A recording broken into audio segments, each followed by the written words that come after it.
Estamos mais uma vez felizes de voltar ao templo para cultuar o nosso Deus. Meus irmãos, esse é um tempo especial, tempo bom, tempo de adoração, tempo de louvor a Deus, tempo de cultuar ao Senhor. Eu sempre gosto de me lembrar das palavras lá do Velho Testamento, né? Quando Deus quer libertar o seu povo, o discurso é: deixa ir o meu povo para que me sirva. Algumas versões trazem para que me preste culto. O objetivo de Deus é que o seu povo cultuasse, o seu povo o adorasse, o reconhecesse como Senhor e Deus de suas vidas. Esse é o grande alvo, a grande razão da nossa existência, vivermos para dar glória e honra ao nome do Senhor. Ele colocou em nós a sua imagem para a gente ficar parecido com Ele. Ele nos comprou com o alto preço da salvação, do sangue de Jesus derramado na cruz, para a gente ficar mais parecido com Ele. Tudo é para Ele, tudo é por Ele, tudo é por meio dEle. Então a Ele toda a glória, toda a honra e todo o louvor. Você diz amém? Amém. Tudo é para eles. Meus irmãos, temos já há algum tempo abordado alguns assuntos importantes que nos identificam como crentes e principalmente como batistas. Temos trabalhado algumas das nossas doutrinas bíblicas, como nós, batistas tradicionais, entendemos a palavra de Deus, interpretamos alguns assuntos à luz das Escrituras. E o que nos difere, então, enquanto denominação batista, em relação a outras denominações, a outros grupos. Comecei, há algumas semanas atrás, a falar da doutrina do Espírito Santo. Falamos que ele é o Consolador, que ele foi enviado por Jesus, e hoje eu gostaria de tratar desse derramamento do Espírito Santo, da ideia de batismo com o Espírito Santo, aquilo que a Bíblia traz a respeito desse assunto. Temos alguns textos para ler, então eu não vou ler agora imediatamente esse texto inicial. À medida que formos tratando dos assuntos, nós fazemos a leitura. E vamos começar com Atos 2, então a Janaína já vai ficar a postas ali. Mas feche os seus olhos, vamos orar ao Senhor, vamos falar com o nosso Deus. Nosso Pai, nós te agradecemos por tua bondade, te agradecemos porque podemos voltar aqui. Nós somos gratos ao Senhor porque se estamos aqui é a tua misericórdia renovada sobre nós. Tua palavra diz que se não fosse por ela já estaríamos consumidos. Mas o Senhor é tão gracioso, tão generoso com a gente. O Senhor nos deu e não poupou o seu único filho, para que um dia, ó Deus, nós pudéssemos, por causa da obra que ele fez na cruz, pudéssemos crer, sermos salvos, adotados como filhos do Senhor, herdeiros juntamente com Ele de todas as coisas. Nós somos muito gratos, não merecemos nada disso, temos total consciência disso, mas agradecemos porque o Senhor, na sua bondade e misericórdia, nos salvou. Agora, ó Deus, que já adoramos, agora que já pensamos no Senhor, agora que já declaramos quanto nós o amamos e quanto somos dependentes de Ti, pedimos que o Senhor complete o nosso culto falando ao nosso coração. Muito além, ó Deus, do sermão que será explicitado aqui, deste pregador, muito além das palavras que os irmãos ouvirão, que o Teu Espírito que está aqui possa falar ao nosso coração. Para que, ó Deus, o sermão talvez seja meu, mas a mensagem seja do Senhor. Aquilo que o Senhor quer tratar no nosso coração seja feito hoje, nesta noite. Nós agradecemos, no nome de Jesus. Amém. Muito bem, meus irmãos. A doutrina do Espírito Santo tem muitas questões importantes dentro desse ensinamento, né? E a gente tem investido alguns domingos para abordar esses ensinamentos que são nossos distintivos, aquilo que nos identifica de forma muito clara. Um desses temas que muitas vezes gera confusão, divisão e até frustração em muitos crentes é, sem dúvida, o batismo com o Espírito Santo.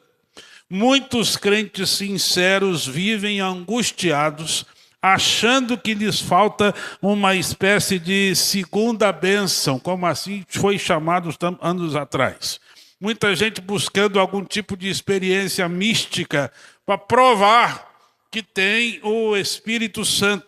E para a gente entender isso de forma correta, a gente precisa ver o que as Escrituras ensinam a respeito do assunto. E a gente vai começar, como eu disse, em Atos capítulo 2.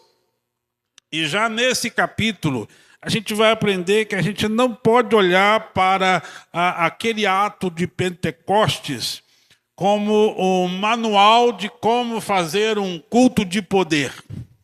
O que aconteceu no dia de Pentecostes lá em Jerusalém, presta atenção nisso, foi um evento histórico, único e que não vai se repetir.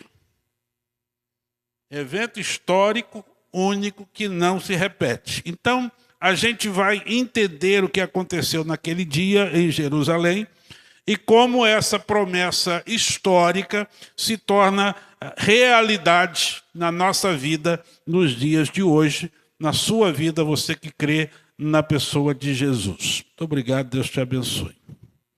Porção dobrada, né? 2 copos. Muito obrigado. Muito bem, meus irmãos, vamos pensar então no Pentecostes, que é um marco na história da redenção. Vamos ler Atos capítulo 2, versículos de 1 até o 4, vai ser colocado na tela, mas eu farei a leitura, você acompanha. Diz assim: E cumprindo-se o dia de Pentecostes, estavam todos concordemente no mesmo lugar. E de repente veio do céu um som, como de um vento veemente e impetuoso, e encheu toda a casa em que estavam assentados. E foram vistas por eles línguas repartidas como que de fogo, as quais pousaram sobre cada um deles. E todos foram cheios do Espírito Santo e começaram a falar noutras línguas, conforme o Espírito lhes concedia que falassem. Esse texto vai ficar aí na tela, eu vou pedindo para voltar em algum momento aí. Atos 2 está descrevendo o dia de Pentecostes. E aí, a primeira pergunta que a gente faz lá para o texto é: o que é esse negócio de Pentecoste? O que é isso? Não é? Pentecoste é o nome grego de uma festa antiga do Velho Testamento, chamada Festa das Semanas. A gente vai encontrar essa informação em Êxodo capítulo 34, o versículo 22. Essa festa tem o nome de Pentecostes porque ela está relacionada com 50 dias. Penta, né, de 5, de 50 aí. Tá? 50 dias após a festa da Páscoa. E o objetivo da festa era agradecer pelos primeiros frutos das colheitas. Essa é a ideia do Pentecostes. Então, Pentecoste em si, a palavra, tem nada a ver com o Espírito Santo. Tem a ver com o nome de uma festa. Tá certo? Os judeus, se você não sabe, se reuniam em pelo menos 3 festas anuais. E Pentecoste, Páscoa, eram algumas dessas festas, né? 50 dias após a última Páscoa de Jesus, você se lembra que Jesus celebrou a última Páscoa, logo depois foi preso e morto, certo? E foi quando ele instituiu o que nós conhecemos como a ceia do Senhor. 50 dias depois desses acontecimentos, aconteceu aqui esse fato de Atos 2. Então, os discípulos estavam reunidos conforme a orientação de Jesus, que permanecesse em Jerusalém, Atos capítulo 1, até que do alto recebesse o poder do Espírito Santo para serem testemunhas corajosas de Jesus. O poder não é para tornar ninguém poderoso que pudesse lançar raios e fazer alguma coisa extraordinária nesse sentido. Não, é para que fossem capazes de testemunhar de Jesus. Ele diz que quando recebêssemos o Espírito Santo, seríamos testemunhas da sua ressurreição. Tanto em Jerusalém, como em toda a Judéia e Samaria, e até os confins da terra, foi o que foi dito para aquelas pessoas. Então, numa bela manhã, apareceu, diz o texto, já ainda coloca para mim capítulo 2. Eu preciso dele. Capítulo 2 também, muito bem. E então veio, o que veio ali? Do céu, um som. Veio o vento ou veio o som? É importante a gente olhar os detalhes do texto, né? O texto diz que veio um vento, um som. O som de um vento. Não veio vento, veio o som de um vento. Barulho de vento sem ter vento. É interessante olhar para isso, né? Um vento veemente e impetuoso. E encheu o som toda a casa em que estavam assentados. Não o vento, o som. O som que veio. E veio do céu. Presta atenção nessas coisas. Então, o verso 3 vai afirmar que foram vistas por eles línguas repartidas, certo? Que pousaram sobre cada um deles. Mas observe o detalhe, a língua não é de fogo, ela é parecida com fogo. Concorda comigo que está no texto? Como que de fogo. Então, não é língua de fogo, é língua que apareceu como que parecida com fogo. Essa é a descrição que Lucas está fazendo, Lucas, o autor do livro de Atos.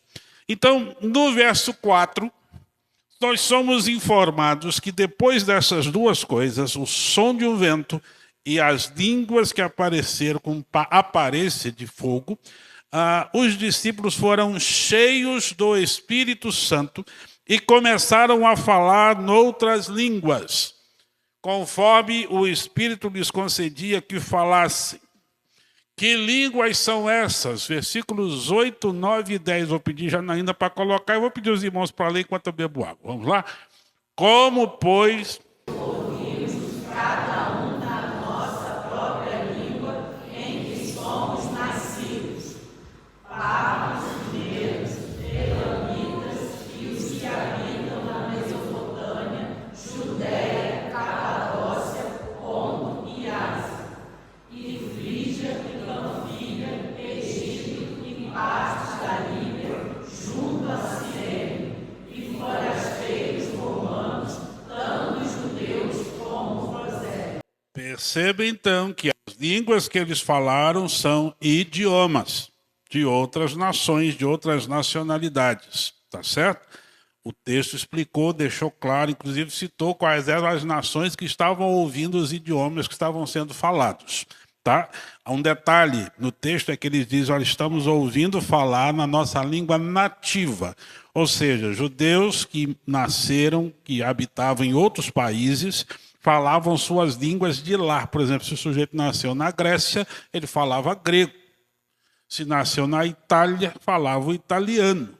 Mas também falava, provavelmente, hebraico, não é? Ou aramaico, que estava agora de passeio na sua terra, cumprindo a regra de estar pelo menos em uma das 3 festas todo ano. E ele chega ali falando aramaico, tentando se comunicar com as pessoas da sua terra, da sua nação, vamos dizer assim, mas a língua nativa dele é um outro idioma. E ele agora está ouvindo aqueles irmãos que não eram estudados no CCAA ou no FISC ou em outros grupos. Ele está ouvindo esses irmãos falando em outros idiomas, tá certo? Por uma ação do Espírito Santo. E eles conseguem perceber que é a língua deles, a língua que eles nasceram. Dos versos 13... os irmãos que estão assim falando estas coisas são acusados de estarem bêbados. Só que Pedro, o apóstolo, toma a palavra e nos ensina, a partir dos versos 16 até o 21, que eu não vou ler, depois você lê em casa, 16 a 21, que muitos séculos antes, o profeta Joel, bota lá para a gente, Janaína, só para o pessoal ir passando aí, percebendo, né? O profeta Joel havia profetizado que chegaria um dia em que Deus derramaria do seu espírito sobre toda a carne, ou seja, sobre todas as pessoas de todo lugar que crescem em Jesus, que é assim que o Novo Testamento vai nos ensinar. E foi isso, meus irmãos, que João Batista, que não é o João apóstolo, é o precursor de Jesus, o primo de Jesus, que veio antes dele, falando sobre Jesus, ele vai dizer lá em Mateus capítulo 3, versículo 11, que Jesus Cristo, quando viesse, batizaria as pessoas com o Espírito Santo. Tá certo? Ele diz, eu não sou digno nem de segurar as sandálias dele, de vestir e tal, mas eu batizo com água, ele vai batizar com o Espírito Santo. Então, presta atenção.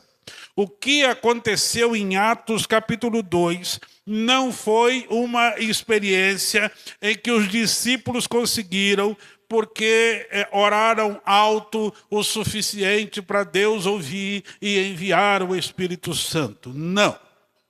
O que aconteceu em Atos capítulo 2 foi cumprimento, vamos dizer assim, do relógio de Deus. No tempo que Deus entendeu que estava para acontecer, ele envia o seu Espírito. Para isso, para que o Espírito Santo viesse, Cristo teria que ter vindo, ter morrido, ter ressuscitado e estar lá no céu, em honra, em glória, sendo glorificado lá. Então, ele disse, se eu não for, o Consolador não virá. Era necessário isso. Então, meus irmãos, assim como Jesus morreu de uma vez por todas no Calvário, para inaugurar o perdão dos nossos pecados, da mesma forma, o Espírito Santo desceu de uma vez por todas no Pentecostes, naquela festa, para inaugurar a era da igreja. Os sinais visíveis e audíveis, a língua que parecia fogo e o som de um vento, serviram apenas para autenticar publicamente que a nova aliança em Jesus havia chegado. Esse é o único objetivo do registro histórico que nós temos em Atos 2. Então, meus irmãos, a gente não precisa pedir que o Espírito Santo desça ou venha novamente. Algumas canções que cometem esse erro. Canções que pedem a vinda do Espírito Santo. Vem Espírito. Não precisamos mais. Ele já veio. E veio de forma definitiva. De maneira que todo aquele que nele crê recebe o Espírito Santo imediatamente quando crê. Nós vamos ver sobre isso um pouco mais à frente. A Bíblia vai dizer que ele já veio e ele já habita a sua igreja. Então, compreender o que a Bíblia diz precisa e vai nos ajudar a nos libertar daquela frustração religiosa que você vê em alguns por aí. Você não precisa peregrinar de campanha em campanha, buscando uma experiência para ser um cristão completo. O que inaugurou a igreja no primeiro século é aquele que sustenta a igreja hoje, é o mesmo Espírito. Meus irmãos, a promessa já foi cumprida. Ela não precisa se repetir. O Espírito Santo já foi dado à igreja. E lá em Jerusalém, desde o início, ele já está conosco até o final dos tempos, como a Bíblia nos apresenta. Porque ele é a parte de Deus que está conosco. Ele é Cristo habitando em nós. O Espírito Santo faz isso. Outra coisa que eu quero então pensar com você, a respeito do batismo no Espírito Santo, na perspectiva da realidade de quem crê em Jesus. E aí eu quero ler 1 Coríntios capítulo 12, versículo 13. Aliás, os irmãos lerão 1 Coríntios 12, verso 13. Obrigado. Vamos lá. Pois todos nós fomos batizados em um Espírito, formando um corpo, quer judeus, quer gregos, quer servos, quer livres, e todos temos bebido de um Espírito. Lembre que você está lendo Bíblia. Essa carta tem um remetente e um destinatário. Quando ele está falando nós, ele está falando ele e apóstolo Paulo e os destinatários à igreja de Corinto. Certo? Lembra disso. Você precisa aprender a entender o texto bíblico, né? Lembrar dessas questões importantes. A gente já viu no Pentecoste que tivemos o derramamento histórico e coletivo do Espírito Santo, já que a promessa é que ele seria derramado sobre toda a carne, então um derramamento coletivo. E a pergunta que vai se seguir a esse fato é: como é que isso chega a mim? Como é que chega a você essa história da vinda do Espírito Santo de forma individual? Como é que isso acontece? O apóstolo Paulo está respondendo a isso nesse verso. Todos fomos batizados em um Espírito, formamos um só corpo, que é a igreja. Não importa a nacionalidade, então ele diz que é judeu, que é grego, que é servo, não importa a condição social, se é servo ou se é livre, todos estão bebendo do mesmo Espírito. Presta, então, atenção a essa palavra todos, porque na igreja de Corinto, se você quer uma igreja complicada, um modelo de igreja complicado, que a gente tem muito nos dias de hoje, se você quer um exemplo na Bíblia, é a igreja de Corinto. Extremamente complicada, muito difícil. A história vai dizer que Paulo não conseguiu resolver os problemas da igreja, parece que foi Tito quem conseguiu. Paulo envia 3 cartas para essa igreja, a primeira se perdeu, a segunda é a primeira, a terceira é a segunda, que você tem na Bíblia, a primeira e segunda. Muitos problemas, muito pecado, muita situação de imoralidade, muita situação difícil numa igreja. Mas observe que Paulo está dizendo, porque ele está dizendo que todos foram batizados no Espírito. Aquela igreja complicada, mas que tem crentes, todos foram batizados com o Espírito. Então, que batismo é esse? Veja que o batismo no Espírito Santo não é uma experiência mística que vem posteriormente à nossa salvação. É o ato pelo qual o Espírito Santo, no exato momento em que você crê no Evangelho, coloca você, insere você no corpo de Cristo. E eu quero te dar mais 2 versos das Escrituras para você entender e comprovar isso que eu estou dizendo. Vamos então ler 2 versículos. Primeiro, Atos capítulo 19, versículo 2. Os irmãos lerão, por favor, 2. Vamos lá. Disse-lhes: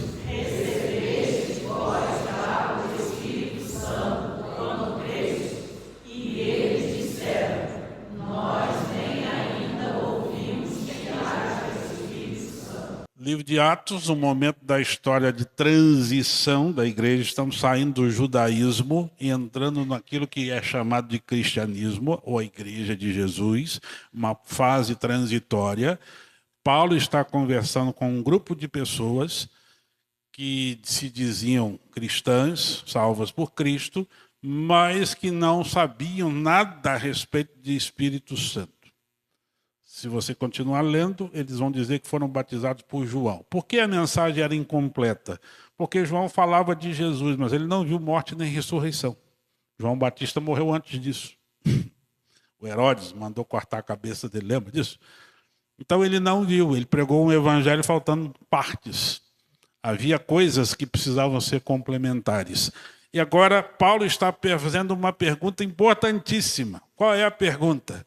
Receberam o Espírito Santo quando crestes.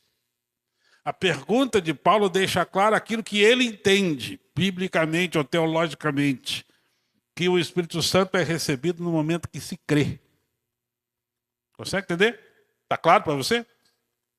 Vamos para um outro verso, que vai confirmar o que eu estou dizendo, mesmo Paulo falando agora para outra igreja, aliás, para a mesma igreja, no caso a mesma cidade, que é Éfeso. Vamos lá, Efésios capítulo 1, versículos 12, 13 e 14. O que eu quero mesmo é o 13, mas eu preciso começar com 12, só por causa da palavra Cristo, para você entender. Então vamos lá. Com o fim de sermos para louvor da sua glória, nós os que primeiro esperamos em Cristo. Agora o verso 13. Em quem também vós estáis. Para, em quem também vós estáis. Estáis em quem? Cristo. Depois, como é que você chegou lá? Como é que você está em Cristo? Depois que ouvistes A palavra da verdade, o evangelho da vossa salvação. Para aí, perceba, ele falou Cristo no final do 12, você está em Cristo, depois que você ouve a palavra da verdade, que é o evangelho da salvação. A palavra da verdade e o evangelho da salvação são duas frases para a mesma coisa, tá certo? Então você está em Cristo, depois que ouviu o evangelho.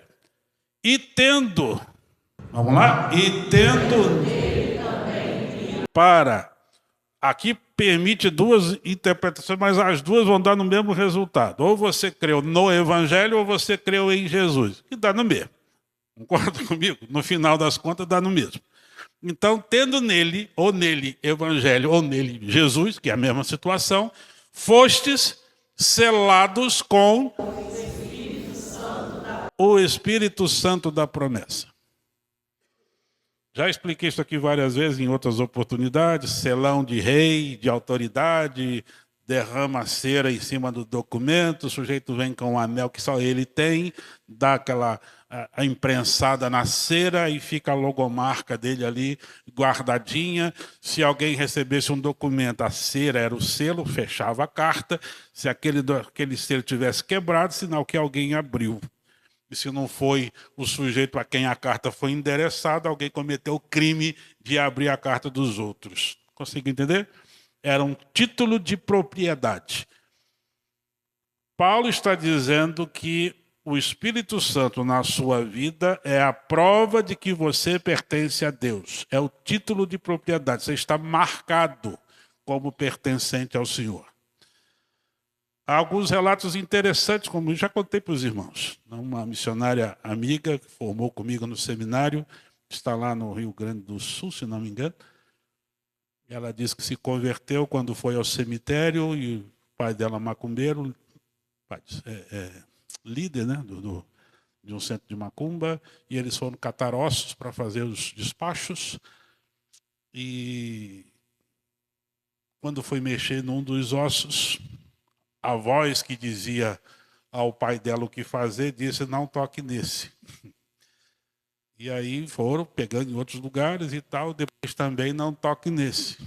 E aí ela voltou para saber no outro dia por que naqueles não podiam tocar. Descobriu que eram crentes. É mais ou menos assim, esse é meu, ninguém tasca, ninguém põe a mão, certo? Quem é nascido de Deus, o maligno não lhe toca. Certo? Nem nos ossos depois, pelo jeito. Não é? Então, é interessante pensar nisso. O Espírito Santo é essa marca. Fomos selados, marcados como propriedade de Deus no momento da nossa conversão. Paulo disse, depois que ouviu a palavra da verdade, o Evangelho, e creu nisso. Depois da conversão, você recebe o Espírito Santo. Na verdade, o Espírito Santo já age na gente antes disso, já que é ele que nos convence, né, do pecado, da justiça e do juízo. Então, capítulo 2 de Efésios, de 1 a 10, eu não vou ler o texto longo, você vai ler em casa depois. Paulo vai dizer que a gente estava como morto, isolado por causa do pecado. Só que o Espírito Santo, quando você crê no Evangelho, o Espírito Santo batiza, mergulha você na família de Deus. Você não está mais isolado. Você entender? Você não está mais só. Você tem uma participante de uma família. Então, todo crente é batizado. A palavra batismo quer dizer mergulho ou imersão. Toda pessoa é submersa, mergulhada na pessoa do Espírito. E Paulo vai afirmar algo muito interessante em Romanos capítulo 8, versículo 9. Vou pedir para colocar, os irmãos lerão. Vós, porém, não estáis na carne, mas se é... Olha que frase difícil agora. Mas... se alguém não tem o Espírito de Cristo, esse tal não é dele. Então, se você diz que é crente e não tem o Espírito, você não é crente, é simples. O que Paulo está dizendo é, ou todo crente tem um Espírito, ou alguém está na igreja e não é crente. Certo? É isso que Paulo está explicando, deixando muito claro. Se você não tem o Espírito de Cristo, esse tal não é... Não dá para ser... se dizer crente, ser membro da igreja e depois ficar procurando a vinda do Espírito, porque se você não tem, você já não é nem crente. Não adianta, não vai vir um negócio que você não creu. Tá certo? Isso começa, como disse Paulo, quando você crê. Meus irmãos, se quiser alguém fazer pergunta, pode fazer, desde que fique, não me comprometa aqui em muitas dificuldades para responder. Mas vamos lá. Isso traz algumas verdades importantes para o nosso dia a dia, para o nosso cotidiano. A primeira delas é que não existe cristão de primeira e de segunda classe. Você entender? Não tem o cristão bonzão que está com o Espírito Santo e o cristão ruim que não tem. Porque não existe cristão sem o Espírito Santo. Ou ele tem ou ele não é. Certo? Foi o que Paulo acabou de dizer no texto que estava na tela. Veja que o diabo adora criar divisões na igreja. E ele faz isso criando uma espécie de pessoas que vão se sentindo super espirituais. Porque tiveram talvez alguma experiência de êxtase. E eles, fazendo isso, já que você não teve, começam a dizer que você é inferior, ou você se sente inferior, porque não passou por isso. Você já viu aquele sujeito que diz assim, eu era traficante, eu matava um monte de gente, eu fazia isso, eu fazia aquilo, aí conta aquela história assim, de quase uma vida de terrorista, não é? E depois contando aquele negócio, você chorando, e aí ele diz que entregou a vida para Jesus, hoje é um crente pregador do Evangelho. Aí você diz, eu sou um desgraçado, eu nasci criado na igreja, nunca bati em ninguém, nunca bati em ninguém, nunca xinguei ninguém, nunca fiz nada de errado. Aquele cara é o crente, eu sou o miserável. Não existe isso, meus irmãos. Não existe isso. Glória a Deus, porque você nunca matou ninguém, que você nunca fez nada de errado. Glória a Deus, porque você foi alcançado pelo Evangelho, talvez ainda criança. Ele não é mais crente do que você. Nem você é mais crente do que ninguém. Todos nós somos aqueles pecadores que mereciam morte e o inferno. E que Deus deu o milagre de mandar o seu filho para morrer por nós na cruz e nos tornar servos dele. Então não tem crente inferior. Somos todos iguais nesse negócio. A Bíblia vai dizer, meus irmãos, que na cruz todos nós precisávamos crer na morte de Cristo como nosso substituto, pagando pelos nossos pecados. E no Espírito, diz a Bíblia, todos nós recebemos a mesma herança, a mesma marca, o mesmo selo. Fomos feitos assim por graça e misericórdia, não por merecimento. Então você tem exatamente o mesmo Espírito Santo, presta atenção nisso, que habitava no apóstolo Paulo, ou em qualquer um dos apóstolos. Você não é diferente deles nesse aspecto.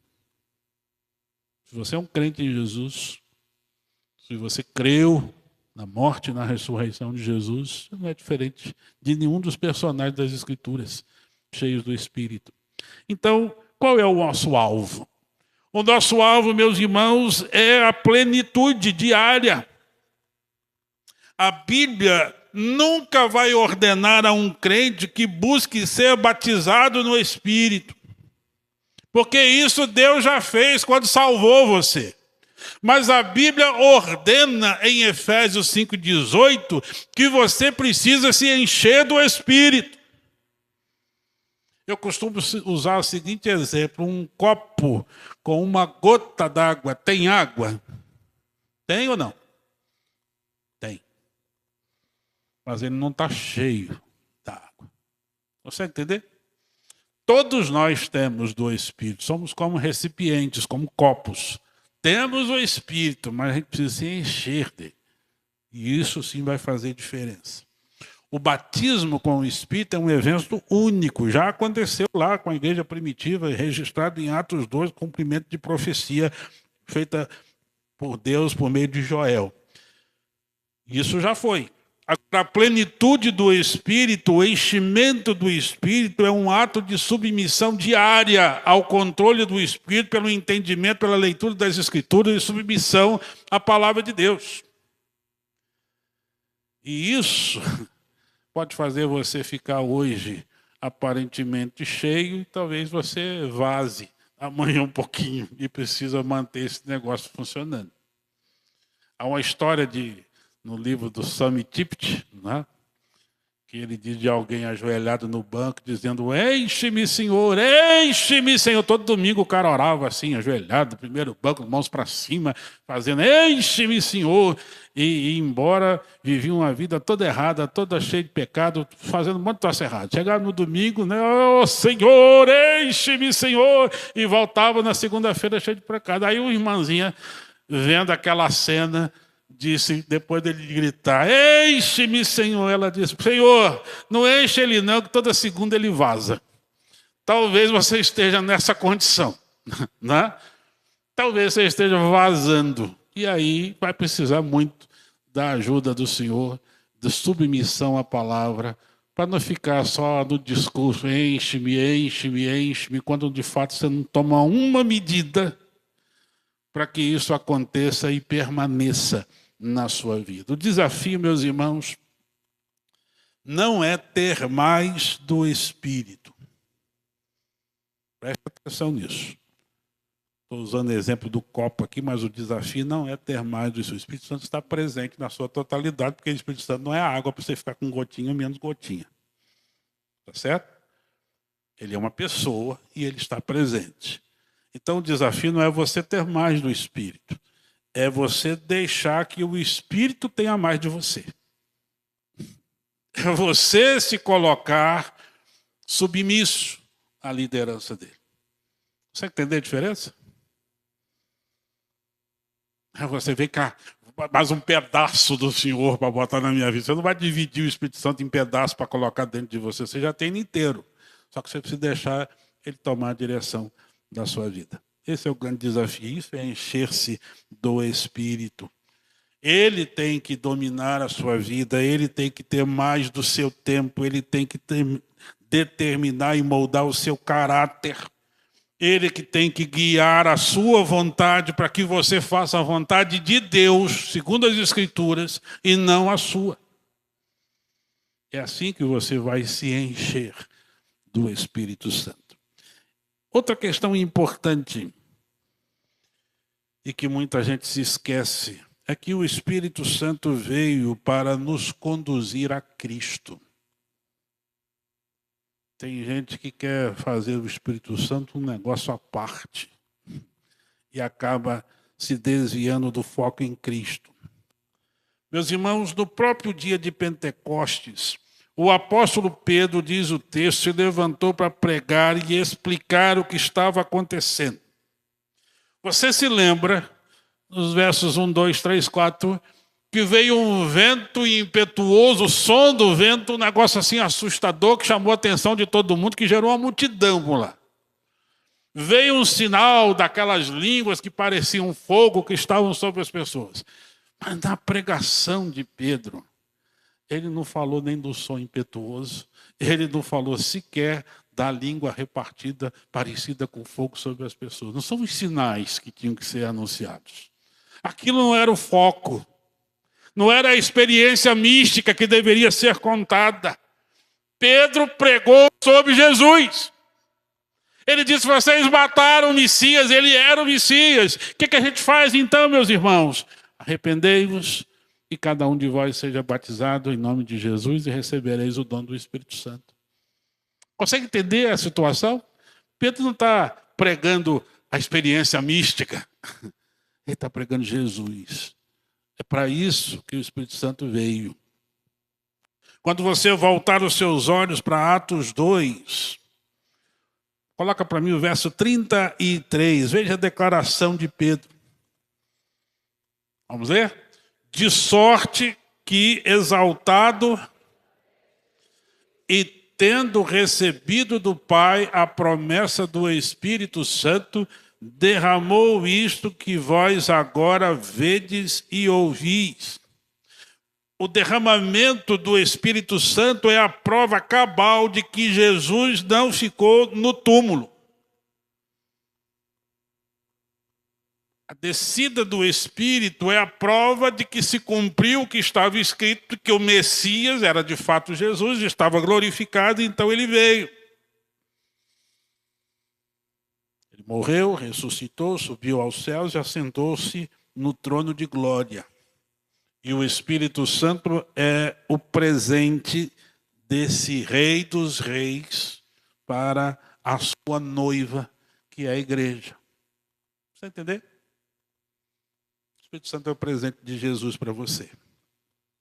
Agora, veja o que Jesus afirmou em João capítulo 15, versículo 26.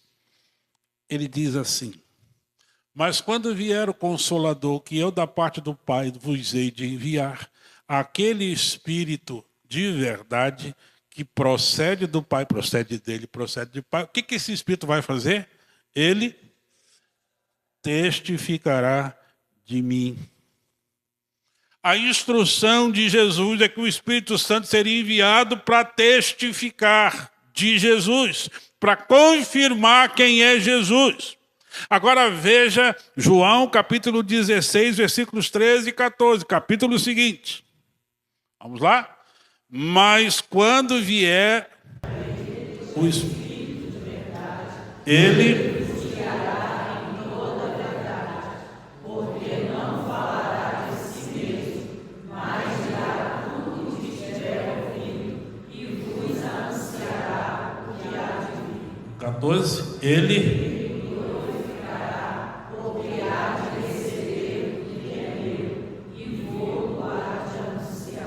Você consegue deixar os dois versos juntos? Presta só atenção nesses versos. Eles são muito claros. Instrução de Jesus. Jesus aqui está vivo ainda e está instruindo. O Espírito Santo vai vir, ele é o Espírito da verdade, que vai te guiar em toda a verdade. Quem disse que era a verdade? Jesus. Eu sou o caminho, a verdade e a vida. O Espírito Santo não vai falar de si mesmo. O que ele vai falar? Tudo que tiver ouvido. Instrução da parte do Pai de Cristo. E vai nos anunciar o que há de vir. Fez isso no Apocalipse, você tem várias situações assim nos evangelhos, nas cartas, melhor dizendo. E o verso 14, que é tão claro. Ele me glorificará, disse Jesus. Meus irmãos, o Espírito Santo vem para glorificar Jesus. Se o cara está dizendo que está cheio do Espírito Santo e o foco dele é um monte de coisa mística, um monte de experiência, um monte de assunto, mas Cristo não fala, pode dizer que não tem nada com o Espírito Santo. Pode ter certeza disso. Você pode julgar nesse momento com as Escrituras. Tá certo? Você pode dizer, olha, desculpa, mas isso não tem nada a ver com o Espírito Santo. Porque o foco do Espírito Santo não é nem melhorar você e nem trazer coisa para ele. É para glorificar a Cristo. Se alguém estiver cheio do Espírito Santo, ele não vai ser a pessoa mais eloquente, mas isso não. Ele vai fazer de tudo para que Cristo apareça. Para que Cristo seja apresentado. Esse é o foco, meus irmãos. Então tem muita gente dizendo que faz coisas e tal, isso pelo Espírito Santo.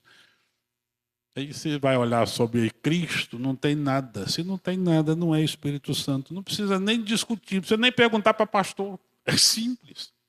É só olhar para as Escrituras e olhar o que você vê. Tá certo? Perceba então como a ação e o foco do Espírito é nos conduzir para a gente olhar para Jesus. Onde o Espírito Santo atua de verdade, ele não aponta para a experiência do sujeito em si mesma. Ele acende todos os holofotes para a majestade do Senhor Jesus Cristo.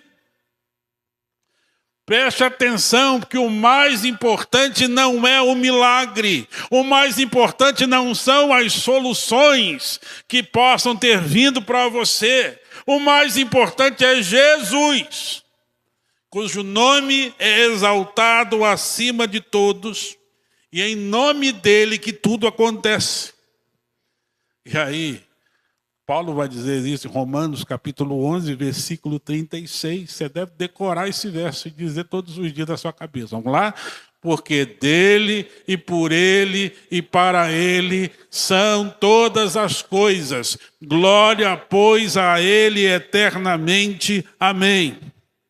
Você vai saber o que é uma congregação verdadeiramente cheia do Espírito Santo, não pelo volume do barulho, mas pelo quanto de amor cada pessoa demonstra por Jesus, e por quão fiel cada um de vocês são à palavra de Deus. Aí você sabe se tem Espírito Santo agindo ou não. A gente pode fazer muitas coisas, mas tem muita gente fazendo só espetáculo, só coisa e tal, isso e aquilo. Não. Se não está transformando vida, não é Espírito Santo, não. Se não está fazendo você focar em Jesus, em viver uma vida agradável a Deus, não tem Espírito Santo, não. É só festa, é só emoção mesmo, só seu coração. E você precisa entender isso de forma muito clara. Meus irmãos, a obra de Deus é perfeita, é completa. O Pentecostes, naquela festa, aconteceu a vinda do Espírito Santo. A promessa que Deus tinha feito lá em Joel capítulo 2 foi cumprida. O Senhor Jesus derramou o seu Espírito, conforme ele havia prometido em João 15:16. E por causa disso, nesta semana, eu quero que você leve 3 verdades para a sua casa. Primeiro, se você creu em Jesus, você tem o Espírito Santo. Amém? Não tenha dúvida disso. Ah, mas é porque o pastor falou, não, porque está escrito na Bíblia. Você recebe quando creu. Se você creu, você tem. Fique tranquilo quanto a isso. Então, não viva mais debaixo da mentira de que falta alguma coisa na sua salvação. O mesmo Espírito Santo que ressuscitou Jesus dentre os mortos, habita no seu coração desde o dia em que você confessou a Jesus Cristo como Senhor e Salvador da sua vida. Não tenha dúvida disso. Segunda questão, submeta-se diariamente à palavra de Deus. Meus irmãos, se a plenitude do Espírito é deixar que ele governe áreas da nossa vida e ele nos dá direção por meio da palavra de Deus, que Paulo chamou lá em Efésios de a espada do Espírito. Então eu quero que você pergunte a si mesmo, qual é a área da minha vida, do meu caráter, talvez o meu linguajar, talvez a minha paciência, talvez o meu casamento, as coisas que eu faço, que áreas da minha vida ainda estão resistentes ao governo do Espírito Santo? E você precisa identificar isso e orar sobre isso ao Senhor e clamar pela ajuda da graça do Senhor Jesus Cristo e se submeter ao controle, ao domínio do Espírito. Você precisa fazer mudanças diariamente. Seu coração, na sua vida, nas suas atitudes, nas suas orações, inclusive. E por fim, produza os frutos corretos. Meus irmãos, a maior evidência do Espírito Santo em nós não são manifestações físicas. A evidência da presença do Espírito é a produção do fruto do Espírito, que transforma quem nós somos. Paulo vai dizer que o fruto do Espírito é amor, alegria, paz, paciência, longanimidade, benignidade, gente que consegue fazer o bem, bondade, fé, mansidão, temperança ou domínio próprio.